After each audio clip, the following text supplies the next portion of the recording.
It is a beautiful day to be alive. I am so happy that we have this time together. I'm Sanaa Laybourne. I am a professor, scholar, connector, and avid reader. I've always loved learning about what's happening in our social world and sharing that knowledge, especially over a good cup of coffee. And so here we are. Each week on Let's Grab Coffee, I catch up with experts from across the country who are investigating our most pressing social issues and common curiosities. Over the next hour, you'll learn about their inspirations, motivations, and of course, what they know about the world around us. So go ahead and grab that cup of coffee and get ready for an engaging and insightful conversation. In 1990, Congress passed the American with Disabilities Act, a federal civil rights law banning discrimination against people with disabilities in many areas of life. However, despite the ADA and more precisely the work of the disability rights movement in bringing public visibility to the injustices faced by disabled folks, the law doesn't cover accessibility or inclusion in every area of life, nor does it change ableist attitudes. And because ableism is ubiquitous in our social world, we must be active in challenging our own bias. In Against Technoableism, Rethinking Who Needs Improvement, Dr. Ashely Shew dispels some of the harmful assumptions about disability, accessibility, and technology. Dr. Ashely Shew is an associate professor in science, technology, and society at Virginia Tech, where she participates in the Science, Technology, and Society PhD program, the Medicine and Society minor, the Disability Studies minor, the Bioethics Graduate Certificate, and Integrative Graduate Education program on regenerative medicine. Her current research is about disabled expertise and disability-led narratives about technologies. She's working on an open educational resource on technology and disability with Hannah Hertigan, Damian Williams, and a team of undergraduate research assistants made possible through a National Science Foundation grant. Ashely's past work has been in philosophy of technology with particular interest in technological knowledge, animal studies, and emerging technologies. She is co-editor-in-chief of Techné, the Journal of the Society for Philosophy and Technology, and she is the sole author of Technological Knowledge and Animal Constructions and co-editor of 3 Philosophy of Technology volumes. Ashely is a grateful participant with her local disability advocacy and activist community in the Disability Alliance and Caucus at Virginia Tech and the New River Valley Disability Resource Center. Ashely joins us today. Hi, Ashely. So glad to have you here. Oh, thank you so much for having me. Absolutely. I had to have you on when I saw this gorgeous book first. It is visually very beautiful with a cover, bright and colorful, that definitely caught my attention. But also just for me personally, I am trying to learn more about disability, about ableism, about bias, and hopefully, integrating what I've learned, particularly in the classroom, since I am a professor as well. And so I was delighted to see this book and to be able to read it. And of course, to have you here with us this morning. Thank you so much. I have my iced coffee ready. I take the name seriously, and thank you for that lovely introduction as well. I'll image describe the book for your listeners, Yes, which is to please. say, because I love the cover. I am not an artist, and everything they sent me was better than anything I could do. So I highly recommend the art team at Norton. But it gives the title Against Technoableism, Rethinking Who Needs Improvement. It has my name, but it also has like a yellow background that's framed in green, and then like a whole bunch of brightly colored wingdings that represent like different disability icons and items. So there's like a wheelchair lifted van. There's some like eyes. There's some like cross out signs. There's like a band-aid on a person's like on a figure's head. There's some wheelchairs. There's prosthetic arms. There's prosthetic legs. There's just a whole bunch of pills scattered all around this, and a prescription pill bottle at the end. In one corner, there's like a cochlear ear implant symbol. There's glasses. There's hands that are like clapping. There's crutches. There's canes. So when I say brightly colored ring things, there's a lot of it. And at the very bottom, like in the middle, there's like an image of a prosthetic foot with a Tiva on it and two googly eyes Googly glued eyes. to that foot. And that is my foot, which is to say Oh. I like to glue googly eyes to my body. But because it's super fun because you can say it stares back when you get Mm. staring in public. So I just love what the art team did. So thank you. Yes, they did an excellent job. And who doesn't love some googly eyes? Just Love googly eyes. Oh, Yes. And I love this idea of it stares back, because something that, of course, you talk about a lot in the book is how people stare, right? This idea of noticing things that are quote unquote different, and a lot of intrusive conversations, or the ways people think they have a right to know your story or a right to know what's quote unquote wrong, and that you will tell them a story that they can understand and potentially be inspired by. And I'm wondering if you could talk a little bit more about that. Yeah. So there's sort of maybe two threads here, and one is sort of about staring, and how to manage staring if you're someone who appears differently in public. So sometimes we talk about apparent and non-apparent disabilities, and apparent like is to who. Mhm. So I'm in the disability community and I see someone with a Dexcom on their arm and I know they're diabetic, right? I know their disability. I see it. If I see someone like move their hands in a particular way in excitement, I might go, that person might have autism.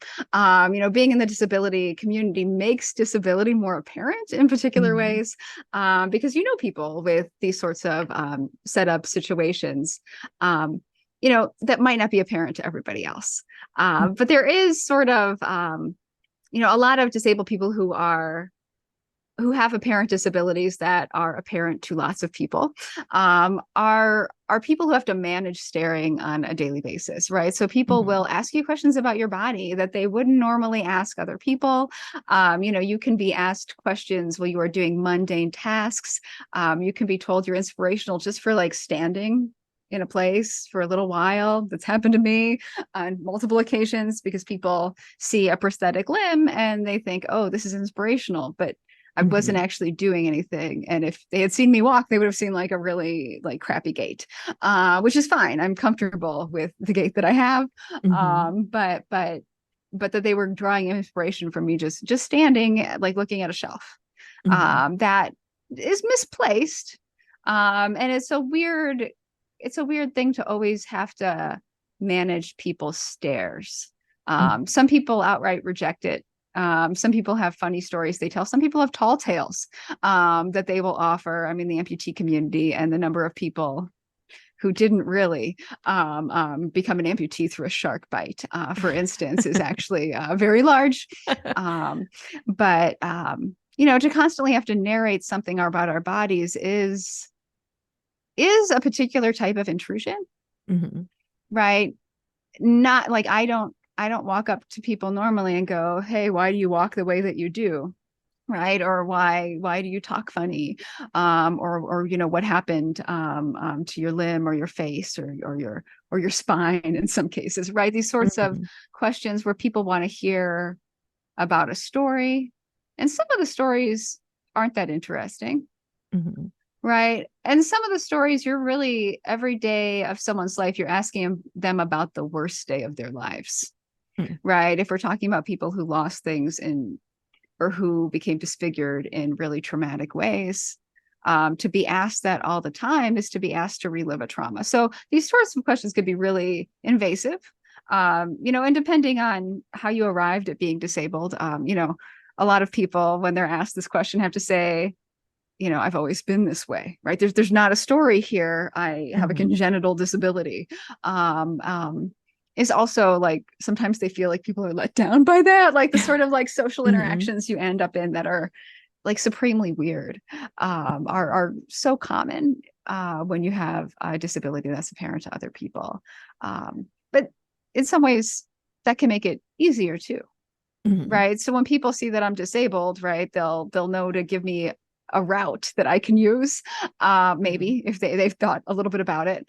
Um, and when I go into spaces, I'm not constantly asked to prove that I'm disabled, because my disability is so apparent. So it is, you know, it's it is it's not neutral, but it Mhm. does affect every situation, in good Mhm. and bad ways. Yeah.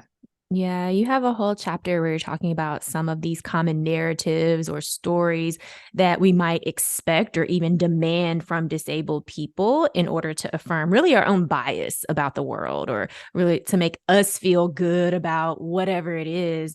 And as I was reading through the book, what really stood out to me was, again, these demands on your story, on private personal information that we would never think to just walk, like you said, to just walk up to somebody and ask them really private, personal questions that quite frankly aren't our business to know, and that no one should be demanded or required to talk about in a particular way.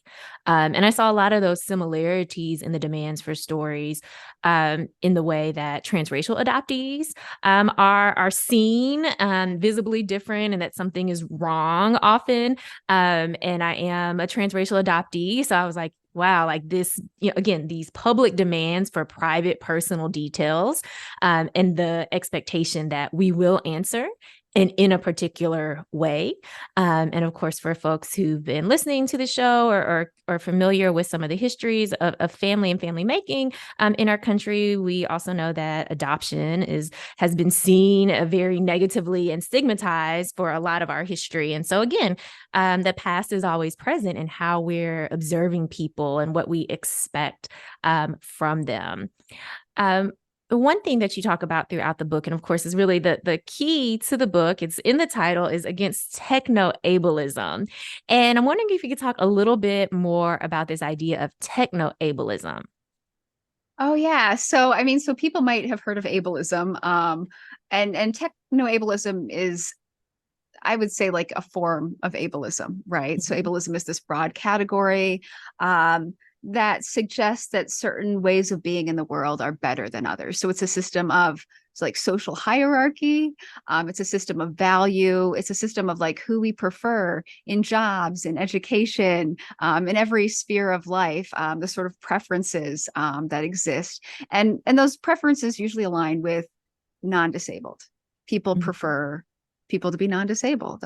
People prefer normality in a particular way. And so technoableism is this, but instantiated in sort of how we talk about our technological projects, particularly for disability. But even for new technologies, which I'll talk about in a second. There's so many engineering projects for disability are proclaimed as life-changing for people. Mm-hmm. Every new disability related technology is supposed to change people's lives. And let me tell you, our lives are not changed with all of those moments.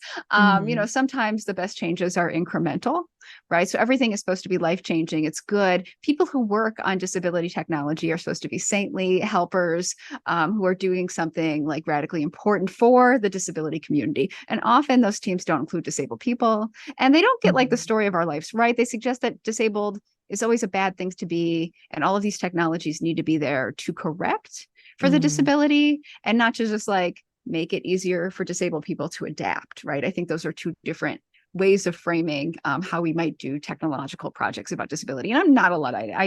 I've mentioned wearing a prosthetic leg at this point. I have hearing aids. I have new ones ordered. I love headphones because I can just jack up the volume right now. So no problems in the Zoom setup. But there are so many stories about technology and about disability that suggest that every disabled person is waiting for the next new thing to come save them. And if you're not Mm-hmm. someone who has solutions for them already, that you're supposed to be existing in a hopeful state of like a pre-transition to being abled again. And they talk about disability technology as particularly empowering to disabled people. So we're going to create this thing that normalizes disabled people in a particular way. And isn't that empowering? But it's not empowering if what you're being told is the way that you are is the wrong way to be. Mm-hmm. Right. Those narratives also tell you like that praise technology and that require it, and that disabled people are supposed to internalize like the push for technology because somehow our lives are unworthy as they are. Like, Mm-hmm. I'm not against technologies that help me with everyday daily tasks, right? I have a million Yeah. reminders on my phone as someone with chemo brain. I will not show up on time unless if things are programmed properly. But like at the same time, I'm not like lamenting my life that I need to like constantly check my phone to find out what time it is, right? Mm-hmm. I'm existing. I'm using technology to help me exist, but it's not saving me. And it's not Yeah. empowering to like suggest that I need all of this technology to be a worthy participant in education, in jobs, in public places. So all of that, all of the sort of joyous like reporting like falls really flat if you're a disabled person who gets constantly messaged this way. Mm-hmm. And it makes all of these presumptions about what it is we should want in ways that don't necessarily align with the values of various disability communities, right? So rarely are these tech people saying, hey, does this particular technology fit in with the values of your community? No, by the time they bring in disabled people, things have been tested to a particular place and they want human subjects, participants, Mm. not advisors, not consultants, not makers. They consult us way too late in the process. So we get stories about technology, and of course we're all existing. I talk about ableism as the marinade that we're all hanging out in, like it's everywhere. So people get this message reaffirmed, Mm-hmm. and it's really hard to shake loose from and even identify technoableism in the world because it's so part of our technological enterprise, even when we're saying things like chat GPT, right? So to talk about new and advanced technologies, and of course chat GPT was not rolled out when I drafted this manuscript. People talking about like how wonderful this will be, and when people suggest that maybe this is not the best thing in the world, people want to tell you, well, there's disabled uses for it, so we have to like it, Mm. right? And this is this is the story of like this is like greenwashing, but for disabled people, where, oh, well, if disabled users might want this gets done all the time for like automated cars too. Mm. Right. So what, don't you want blind people to be able to have the same mobility? I mean, yes, but you're asking for it in a particular like context of transportation where I would love to see a lot more public transportation, and just having driverless vehicles doesn't do that. And, the safety hazards with driverless vehicles are like more significant for the disabled population, right? If we're talking about people who don't move in crosswalks the way, people who have regular gaits move. Will I be recognized as a person becomes a Mm-hmm. question to me with driverless cars. So it gets hyped up as, oh my goodness, they're going to work with, some blind institutions to work on this tech. And, is this actually what the community wants? It needs to be a question a lot earlier. And it's offensive to always be used as someone's service project, Mm. right? That we might want technologies that are our own, but to sell them as some sort of humanitarian aid. I mean, I don't think anyone who's developing autonomous vehicle technology like actually cares about like disabled use. That's one use, but that's not why they're in it. Mm-hmm. Yeah. Sorry, that was a off-road to my thoughts on vehicles, which I don't actually talk about in the book. I love to take a little off-road. So I'm all here for all of the off-roads that we can go on in this conversation. You said something that really stuck with me. You said it's not empowering to be told that the way you are, the way you're living is wrong or unworthy.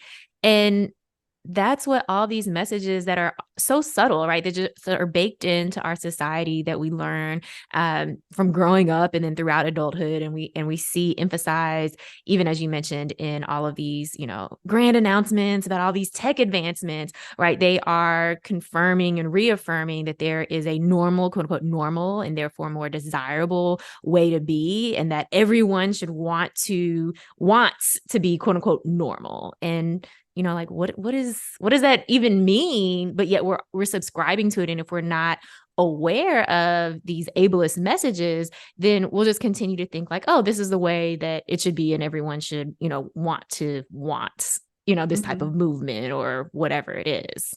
And this is where I really love like disabled narrative, and this is what I lean on a lot in the book.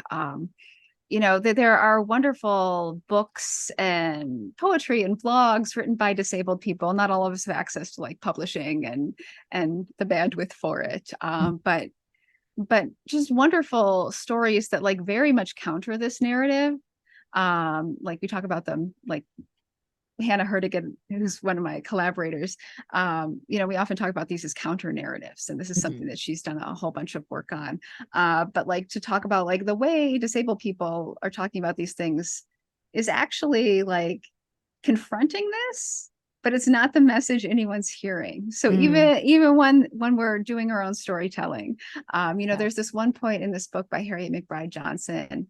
The book is Accidents of Nature. It's about disabled kids at disabled summer camp, and one of the girls is flipping through a scrapbook and like commenting on it, and commenting like, wow, it looks like your parents made you waste a lot of time in physical therapy, right? Because there are like news clippings of the protagonist like standing up and walking with like a team around her, and it has like praise from her physical therapist about how hardworking she is as like an 8-year-old. And the thing is, they are both disabled kids at disabled summer camp talking now, and they're both wheelchair users. So they're Mhm. saying, oh, you wasted a whole bunch of time. They wasted your time with that.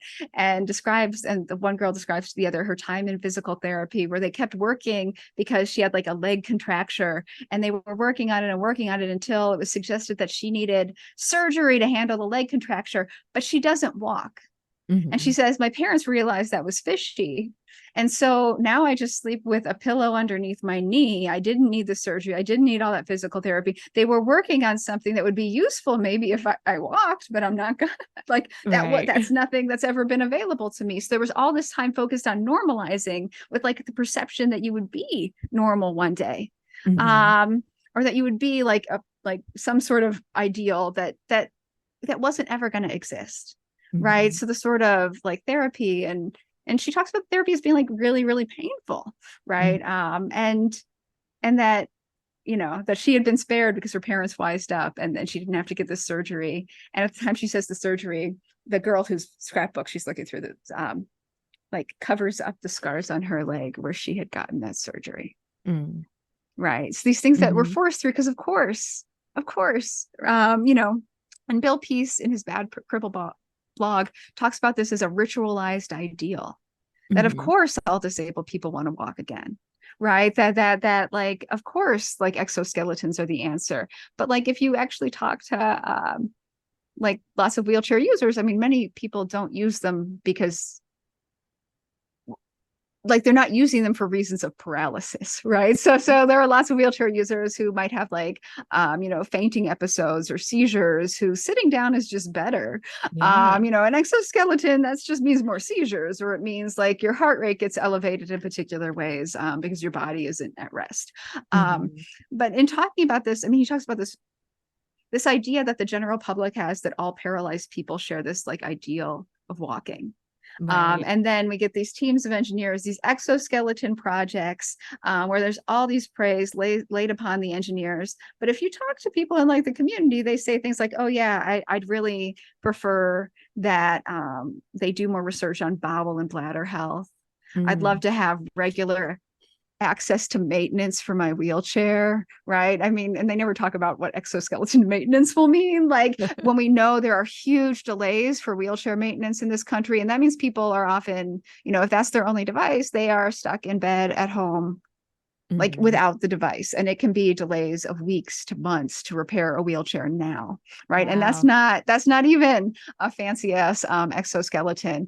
Um, so there's like all of these things that sort of the designers, the people who share and laud it and hype it, like they can't even see Mhm. that the users would be much more interested in, and that the presumption that they should be normalized at all is a particular like sort of bias that's just so deeply entrenched. Yeah. Mhm.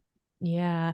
I mean, an exoskeleton, it sounds so flashy, right? Why wouldn't somebody want this? Whereas really making sure that we have structures in place for what disabled folks actually want is not as sexy, right? Oh, and I was just thinking that like they want exoskeletons to be sexy, right? And the way they describe them, I mean, I love that any video you see of an exoskeleton like has music overlaid, and like they take out the sound of whatever, how much sound that suit is going to make for you, for the ones with different computerized devices and fans to cool off the computerized components, and like different hydraulics, like all of that is cut out. You just get like some jazzy music Oh, about like what the future is going to be like, maybe some techno in there. I mean, it really is presenting like a weird ideal about techno-optimism, right? That we like, Yeah. it's a sales pitch. It But no absolutely. one see, like, it's seen as, oh, this is fun, good science. But no, this is also a sales pitch to you. And I also think, like, I don't actually think exoskeletons are like the worst. I think the way they've been like sold and discussed and seen as like a replacement for wheelchairs is probably incorrect. Yeah. You know, I think like we will probably, like, their best use scenario is in physical therapy offices to help people who have had traumatic brain injuries and strokes, Mm, work on recovering different like muscle function, and work on movements that would be harder for them to do outside of an exoskeleton. So there's a use for it. I mhm. never see that in a press release. I never see that with music overlaid. I never see like a senior citizen walking around like with the team around them, in an exoskeleton. It's always like some young person, Of course. who's going to change their life. I had a class at one point.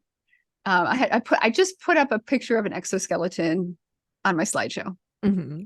And before like we could even get to discussing anything, one of the students was like, "How do you use the bathroom in that?" And then we all looked at the picture for a while. And the thing is, to use the exoskeleton, a person was going to have to take off the exoskeleton, get into their wheelchair, roll into the bathroom, transfer onto the seat, get back in their wheelchair, roll back to the exoskeleton, and put the exoskeleton back on. Like that, I don't see. There was going to be no way to sit on a toilet in that exoskeleton, or get off your pants to use the restroom, right? There's just like some basic human functions, very basic human functions, that like they were so focused on walking that Mm. actually, like, there's lots of things I can do in my day without walking. Yeah. But in fact, something I know I'm going to have to do in my day, they was not part of the design at all. Oh, it's um like they didn't ask someone who might use an exoskeleton. well, and they didn't What? ask what will you use this for, right? The idea is, Right. oh, you're going to want to walk, here's the walking device. And you know, it's not that I'm anti that technology, but the use case is always so limited in how we see it. Hmm. And one that continues, I feel like, to make disabled life seem worse or off, Hmm. than it needs to be. Like, once you look to Hmm. the exoskeleton as a fix, do you care about repairing sidewalks? Yeah. Right? Do you care about, and there's been lots written on this, as sort of replies to this ideal of we'll just get exoskeletons. We don't have to worry about infrastructure. But infrastructure like serves more people. Like curb cuts are Ah. for strollers and package delivery, not just disabled people. Mhm. And when you start to neglect all of this infrastructure, it impacts everybody too. Yeah, absolutely. You say in the book, framing disability as the problem turns attention away from the real problem. The world is set up to exclude disabled people. And I mean, I think that's such the case, even as you're just talking about like curb cutouts, right? And just things like this that everyone could benefit from, but our world very much is only focused on a certain type of mobility, a certain type of person. But as you emphasize throughout the book, you know, the longer we live, we're going to be disabled. Like all of us will likely have some sort of disability in our life, but yet we act as though we can just fix them all away, that there's a solution and that they should be fixed. Yeah, and most disability research is about children or very old adults. Mm, They're like, the dearth of research on people who are just living their disabled lives in the middle of their life, like, really exists. And it's, you know, when we think about solutions, people who are disabled as children continue to live, right? mhm, This is not, it can impact you at any point. And I feel like it's a real denial of sort of human vulnerability, mm, fragility, that we live in like weird meat bodies, that get sick and leak fluids and, do all the things meat space does.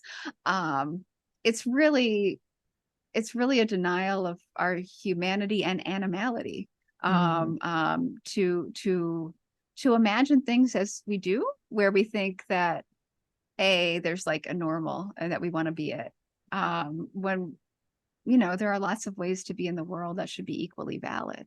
mhm. Yeah. There are lots of ways to be in the world that are equally valid. I love that. A friend of mine likes to say it's not less than, it's just different. And we often frame through that ableist lens that having a disability means less than. And we can, like you said, we can overcome it. And there'll be all these great stories of empowerment and inspiration. But it's just different. It's just a difference.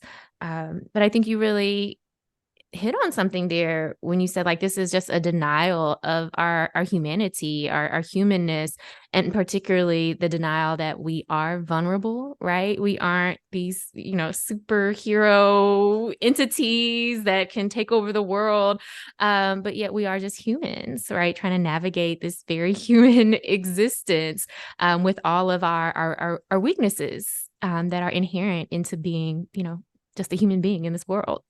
Yeah. No, it's and when people are so marinated in ableism, I think it also really makes it much harder to become disabled. Mm. So one of the things that I think about a lot is like, even as I was writing this book and I kept going, who is this for? Like, it's for everybody, but it's for everybody because I want to tell you about how to be disabled, Mm. right? I want to make that transition easier. I'm lucky to have known about disability studies before I became disabled, and that's a rare experience. So what the transition meant for me was probably something really different, Mhm. than most people. It's not that it wasn't hard. I mean, I was going through like terrible chemotherapy treatments, and I was sick all the time, and I was tired all the time. And, I often say to people, like, being is easier than becoming. Mm. Right. Once you've made that transition, once you're adapting, once you found, people will say the words like the new normal. I don't know that I like normal enough to want a new one. But to make things usual to you Mhm. again. Right. I feel like there's a space of transition if you have a newly acquired disability that is completely confounding. And I mean, I even think for people who grew up with disabilities who weren't necessarily exposed to disability community, there can be that time too, where you're figuring out, how to exist in the world, exist in a social world too, in ways that let you be yourself. Yeah. Yeah, I don't know that that's that makes a lot of sense, but it is one of like the motivating factors for me in writing and in teaching the way I do. I want there to be space and some orientation, so when people are becoming disabled or you know integrating as the community some way, they have some sort of bearings, right, about how to Mhm. listen to other people in the community. Like, I don't just write about my disability types. It's multiple. But to actually like to build disabled coalition space, to plan futures together requires more than just one of us at a time. So I Mhm. hope in some ways that this book is like a roadmap for some of those things.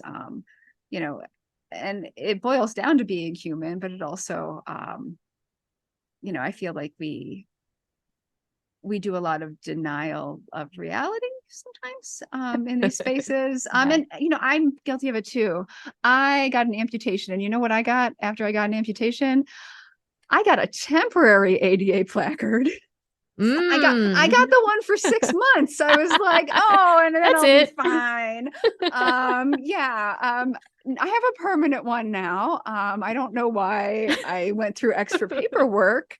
I'm not like unguilty of this problem and thinking things will be much better, than they are. I now plan for a disabled future, not a Mhm. non-disabled one. I was so used to planning for a non-disabled future that Yeah. I assumed a level of function in the future 6 months after an amputation. 6 months. Um, I was, That was a I, quick turnaround you, in you your can, mind. you can pick 6 months or 5 years at the Oh. DMV. Okay. And I was like, listen, 6 months, then I'll be, and 6 months later, I was dragging around a very heavy prosthesis on forearm crutches with myself. Right. It was not, I was not healing in the way I should. And I think it's always really important to actually plan for a disabled future. That's where I end my last chapter, right? Like we have to plan for disabled futures everywhere.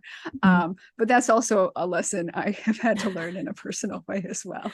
Yeah. I mean, I love this idea of this book as a roadmap, right? So folks who maybe who are disabled can see themselves reflected, but then also folks who aren't disabled yet can maybe have this to lean on at that point in time when they're like, wow, this is a shift in my identity, right? And that's what I was hearing as you were talking. We have this identity as an abled person who can, literally walk through life, and then we have to wrap our minds around like, okay, that's not who I am anymore, but who I am is it's just different. And now there's a different way that I interact, with the world, and the world is interacting with me. It's not less than, but it could feel that way if you've bought into, again, like all of these ableist ideas of how you should be in this world and what it means to be able-bodied and the values that you've assigned to abled or disabled. So that can be, I could imagine that can be a very, very big challenge, but one that, all of us, again, as you talk about in the book, we're going to, as we get older, guess what? Our bodies are just not going to do the things that they are doing now or once did. Yeah, no, and I think about this all the time with housing too. One of my friends had their mom, and their mom who was in her 70s, moved into a 3-story narrow apartment situation. And we were all like, well, that's not that, but I this is very common. Like we build so many of our houses with like split levels and the need for stairs. The number of like front porches just without handrails, like every time I go for a drive, I'm just like, this is it would be hard for me to even get inside that house. And I'm pretty, I get around, in general well right now, as long as I'm not having a like flare up of hip pain. But, a handrail is going to be necessary on stairs. I don't know why we would build them otherwise. Like there's so many things just in the built space that just puzzle me. If we are indeed creatures who live in meat bodies, like we need to be planning in different ways. It is shocking to me, especially since we know we'll all age, the way in which people choose when they can choose where to live, and just like the lack of accessible apartments, like a lot of these factors are, unreasonable if we were planning in the ways we ought to for the bodies that we have. Yeah, if we were planning in the way we ought to, with some level of reality about the body. Well, and this results in real danger. Like, who doesn't get evacuated during natural disasters? Yeah. Right. It's people whose if we talk about fire, what immediately shuts down when there might be a fire? It's the elevator. Do you have a way to get your disabled people out that's not stairs?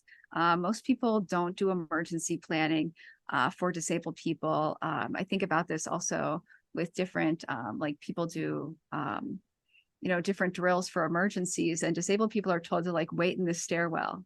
That's our plan for the emergency, is like disabled people wait in the stairwell till someone comes and saves you, but often no one's going to come save you. Right. This has been particularly like well recorded by Alice Wong at the Disability Visibility Project around the wildfires in California. But it's a conversation, that's present for every natural disaster and sort of and unnatural disasters too, if we're talking about like different scenarios with gun violence and things like that. It's shocking. I read a lot of disability narratives, so I especially find it very hard. A theme I see again and again in literature written by people with congenital disabilities or who are disabled like early in their lives is reading about the moment they realize that no one would save them in an emergency. Like they're doing some fire drill at school and they're just told you're going to wait here, or, like scenarios where they're actually like told as children, Wow. like, this is the plan, but the plan is essentially that they won't be saved and everyone else will.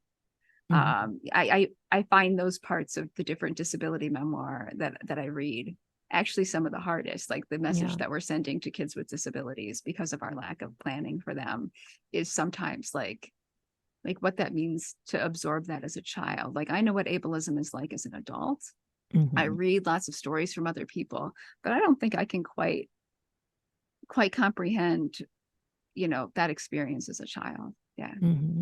Yeah. I mean, as you were talking, I was just thinking about that tension of, on one hand, this idea that we're going to save disabled people through technology and that you're going to be redeemed. But then on the other hand, having these real experiences of knowing that no one is going to save you, right? That you're existing simply to make people feel good about creating a technology and doing, bestowing some gift of walking or whatever ability on you. But at the heart of it, people feeling, like you're discardable, right? And so that goes back to that idea of, being, hearing these messages about worth and value that we're all exposed to, and that we're all either integrating into our worldview or that we're actively challenging and trying to draw attention to, so that we can create different types of futures and different types of communities.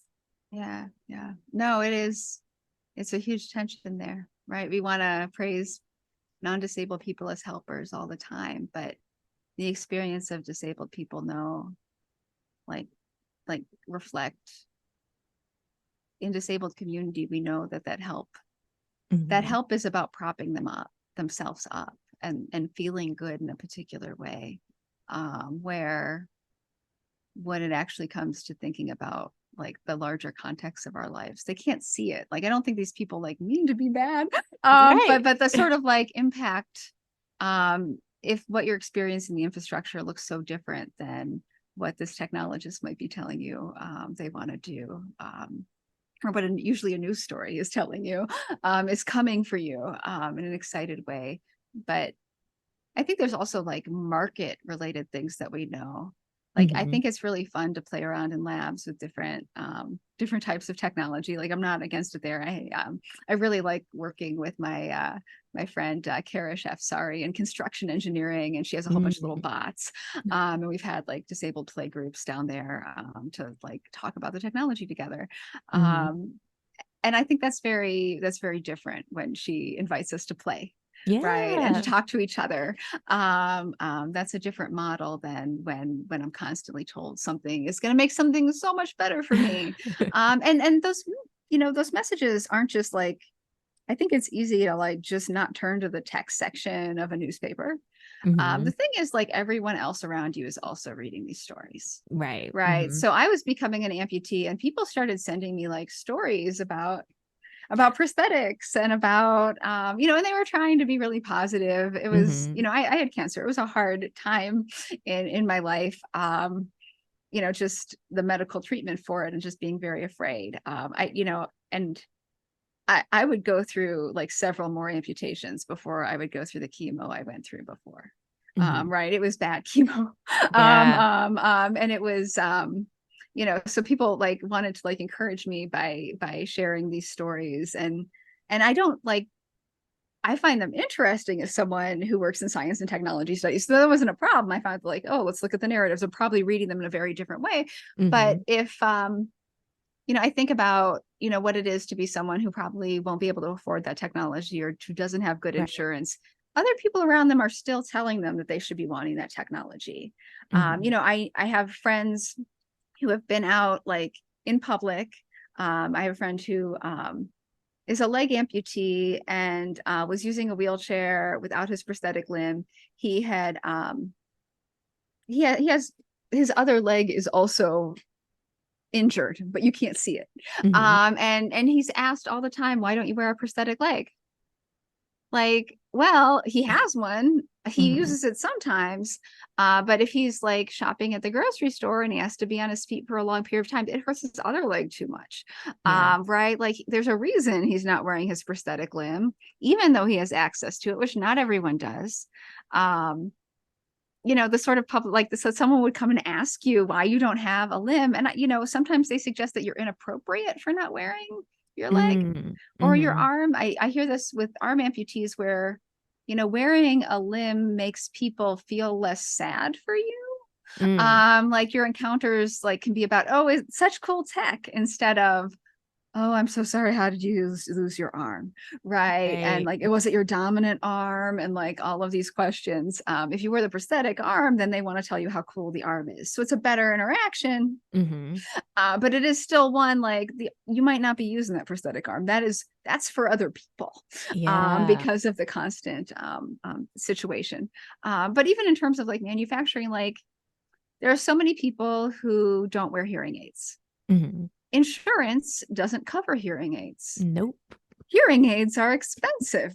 So you're asking someone like to technologize their body, often for something that they might not be able to afford, or might not want, right? So there's so much built into that, and because the messaging from media has filtered into our daily lives and those of like you can't get away from it. And it makes it harder to just be disabled and in public. Yeah. What I really appreciated about your book was really that insight, because if you haven't had to navigate, right, trying to get fitted for a prosthetic or what that process is, or have someone maybe that you're close to that you've gone through that process with, you have no clue about the cost, about the process itself. I don't know, maybe people just think like, oh, you don't have a limb, so you're just going to go and get a new one. And just like automatically you're going to be, again, walking or using a prosthetic arm or whatever it is. So really understanding like what that process is, because I think for a lot of us, we may not be thinking about it, or even the fact that we expect people, like you said, to use technology and integrate it into their bodies. But it's really not accessible. People don't have access maybe to a doctor, so access to healthcare. And then if they do have access to a doctor, maybe not the doctor they need that has the experience they need, or again, here we go, money, because capitalism. And all of this is very expensive. Yeah. I mean, so disabled people are often themselves painted as being more expensive. Yes, some of our tech is expensive, but when it comes to things like accommodations, I mean, surprisingly, like the large majority of workplace and school accommodations cost under $500 a year. Right. And if you're talking about someone who's like working full time, I mean, they're sometimes really simple switch outs. So, oh, you have migraines. Let's get you different color. Like, let's turn off these fluorescent lights and get you better lighting. This is not a hard, and it's a one-time cost. Most like things to better integrate disabled people actually are not as expensive as people think. But there's this sort of social pressure to get these high-tech devices that they're going to solve the problem, and then we won't need accommodations, right? I think there's a certain like line of thought about accommodations as well here. So I use workplace accommodations. Lots of my students do too. They're using, I guess, student accommodations, which is a whole different office. Of course, it's really hard for graduate students who also teach, because they have to go through, but they have to do the process twice, and it's completely different paperwork. Why wouldn't it be? Of course. But to like, sometimes the accommodations are so small. Like it's like, oh, I come in slightly later. Yeah. Like, and I can leave early if I feel a migraine coming on, or if I feel not well, or if I'm fatigued. Like, so a lot of them are about time and about how we set up space. People who might need more time on a test or a room with like less focus. The thing is, to get accommodations, even, we have to prove that we're disabled. Yes. And we have to go through these different offices. We have to give a doctor the paperwork to fill out. We have to have a doctor to fill out this paperwork. The doctor has to believe us too. And then they might fill it out in ways that disclose too much information to our employer. For instance, the accommodations paperwork I had to fill out wanted me to list every medication I'm on. Do they need to know about the hormones I take because my ovaries no longer work thanks to chemotherapy? That's probably not relevant to my Right. workplace experience. Is me taking hormones, right? And it's in Mhm. the form of birth control pills, but that ship has long sailed, thanks to chemotherapy. It is like degrading, right? So someone else gets Mhm. to be the expert about you and passes it off to Right. someone who's an expert about how to accommodate you, when the disabled person themselves is living the experience and often not consulted. Mhm. And if they're in the iterative loop, like offering suggestions, oftentimes they're not listened to as much as like a disability service professional, right? Right. Someone who gets to be an expert about us, or about accommodation in some way. Mhm. And it is like you've gone through all of this work, and what do you get? Slightly longer on a test, right? Yeah. It's like the state, like what we get is, oh, we can have equal, like, oh, the classroom will be someplace that I can physically get to, right? That's the Mhm. accommodation, and they make you go through this giant process for it. It just speaks to the ways in which disabled people, I mean, this is ableism more generally, are constantly undermined. Mhm. Like they're always looking for a non-disabled expert about us. It can even be a caretaker, right? It's Yeah. not uncommon if you use a wheelchair for whoever is standing next to you to be asked questions about what you might want when you're right Mm. there. Right. Right, it's just like, oh, disabled person, someone else probably knows better, right? The sort of default social expectation there is all wacky. Mm. And the sort of deference to whoever looks non-disabled around you. And of course we usually travel in packs, so it doesn't mean that they're non-disabled, right? Mhm. It means that the seeing an apparent disability like makes people turn away in a particular way. And that's true, you know, in workplace and school and public life. I mean, to show up to some sorts of like public meetings, if you need an accommodation, you have to ask for it 10 to 14 days ahead of time, because we all Mhm. know what we're doing 10 to 14 days ahead of time. And we know we'll be well enough to attend 10 to 14 days ahead of time, so that they can, get captioning or get an interpreter or move the whole space to some place that is, barrier free, or Mhm. more accessible in terms of infrastructure. um it So many things are just built in ways that require extra work of disabled people, and Mhm. we don't necessarily have more time, and often we have more fatigue. It's like the Yeah. whole structure of so many things in our lives. So it's not just technoableism, but ableism more generally that sort of controls um so much of what we can do and when we're believed even. Yeah. I mean, that point about like being believed or not being believed, right? And for me, I always think about our expertise as, expertise in ourselves, right? We don't need someone else to be an expert in our lived experience, but often it's seen as less valid. We need someone else to say it for us.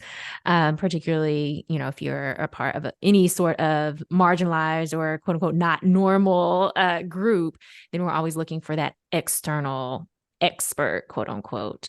When you're talking about students, I was really thinking about the whole accommodations piece, right? Again, because I'm in the classroom and, who has the ability or the means to have the doctor who can fill out the paperwork, who believes them, who can then get it routed, through the university system, which is not very streamlined at times.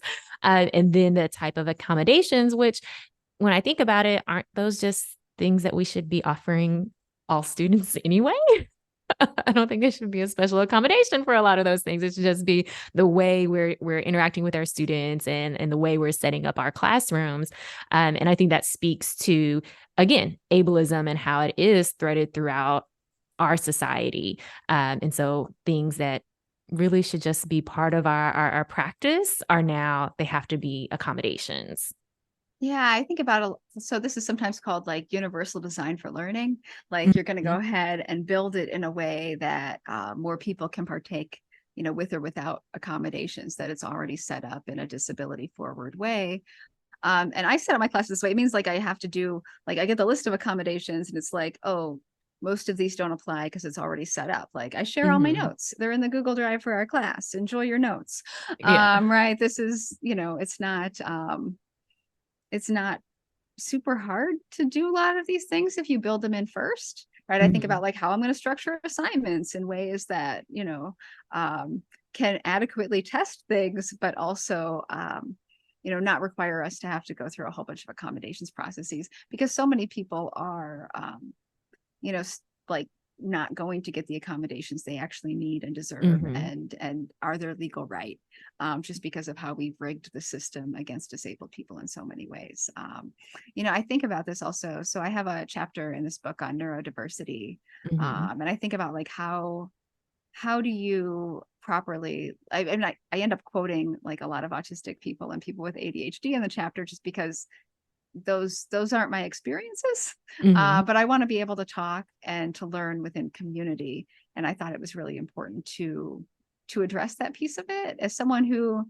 is neurodivergent, because I have chemo brain, and so time works a little differently for me, and I always pay attention to what people with ADHD are like. What are they doing? And then Mhm. I try to just copy that, as someone with chemo brain, like, oh, like, thank you, Liz Spingola, she's the reason I have all these alarms on my phone. I was explaining when I showed up to a meeting late, and she was like, "Oh no, here, give me your phone. Mhm. You could. I'm gonna set an alarm. You're gonna be fine." This is these are things we share in community about adapting. I was a Mhm. couple years in by the time Liz showed me this life hack. So I learned from people in sort of the neurodiversity movement, every day, to exchange information that Mhm. helps for a wide variety of things. It's not that we have to be, and I think this is also where like technological approaches fail us. We don't all have to have the same disability to use the same stuff. Some Mhm. people think, oh, I know what your disability is. Here's what your accommodations are. That's not how the accommodations process should be at all, because it's not that all disabilities affect us in the same way, right? I Mhm. know lots of amputees, the things we might have issues with are kind of different, right? Some people have significant issues with like phantom pain, and that is incredibly debilitating. Some people are like prosthetic fit, some people are, maintenance issues. Some of them, like, it's not that we're all even struggling, right? Mhm. We might be good, and have knowledge to help other people be good too. There's just there's a lot of joy for me in cross disability work, Mhm. because of that sort of inventive learning. Oh, that worked for you, let me try that. And it's not, and it doesn't have to be someone with the same disability you have. As you know People Mhm. could reframe ways of thinking about things and adapting.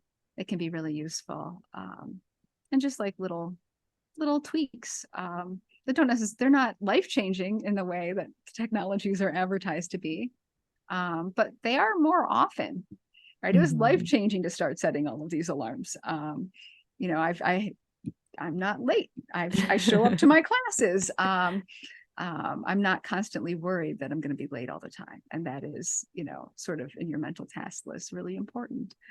So I talk a little bit about the history of autism specifically, because I Mhm. think, even outside the realm of physical disability, we see lots of news about disability, but autism makes the news a lot. Mhm. And especially like different types of therapy for autism are like really focused on normalization and Mhm. not on making autistic people more comfortable in their bodies and in the world. And I think that's a real shame. And that's technoableism at work too.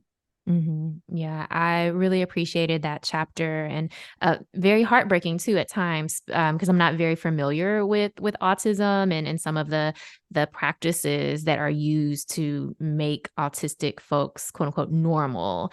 And so I think it's really important for folks to read that and to understand what's happening, in ways that we can be more inclusive to folks and not have these demands on what is quote unquote normal, right? But allow people to be in their bodies and express themselves. So I thought that was really important. Um, Ashley, it's been such a pleasure to chat with you today. Thank you so much for writing this book. Like you said, a roadmap for folks, and it's definitely been a roadmap for me and something that I'm going to recommend to folks to read, because I think it's just so important and written in a way where easy to understand and where you can pick it up or pick up a chapter here and there, and learn alongside you. So thank you so much. Oh, thank you so much for having me on the program. It's been a pleasure. Thank you again to Dr. Ashely Shew. Her book is Against Technoableism, Rethinking Who Needs Improvement. I cannot tell you how excited I was to see this book. I know that people have a lot of questions about ability, about disability, about how we can show up in this world and understand the world that we live in better and the folks around us better, but also thinking about our own experiences with disability as well. And so I think this book does such an amazing job of really challenging maybe some of the beliefs or biases that we have, but also, as Ashely mentioned, being a roadmap for disability that we might personally experience at some point in our lives as well. So it was such a pleasure to talk to Ashely today. I just want to close with this reminder. Each and every day, you get to decide. Yes, you get to decide what type of day it's going to be and how you're going to show up in this world. Over time, it's those daily choices that create your life. What type of life are you creating? Well, I hope that you're creating the type of life where you will join me again next week here on Let's Grab Coffee on WYXR. And remember, subscribe to Let's Grab Coffee in podcast format so you never miss a conversation. And also, it makes it super easy for you to share this conversation with a friend. I know that you learned so much today. I mean, I did. And maybe there's a piece of our conversation today that you want to re-listen to or that you think might be helpful to someone that you know. So be sure to share this conversation with someone and tell them to join us back here next week on WYXR. This is Let's Grab Coffee, and I'm Sanaa.